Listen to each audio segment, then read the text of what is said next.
Ay nako, talagang galit na galit po ako dahil hanggang ngayon, mahigit 1 taon na akong nawalay sa pamilya dahil sa mga walang paratang na mga, kaso, mga walang ebidensyang kaso, mga paratang para lang sirain ang mga Duterte. Samantalang yung mga malakas ang ebidensya na mandarambong, walang ginagawa ang DFA para malimitahan ang kanilang palaboy-laboy.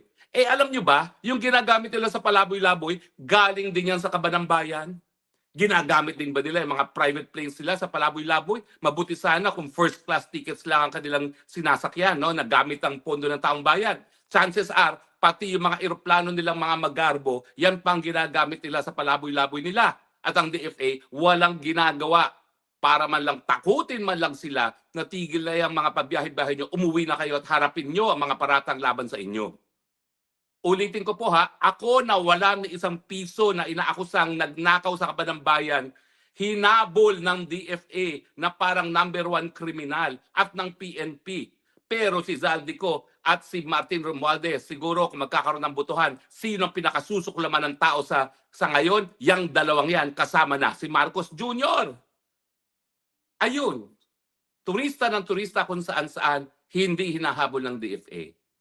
Mali po yan. Dapat patas kayo. Dapat uniforme ang inyong mga pulisiya pagdating sa mga tao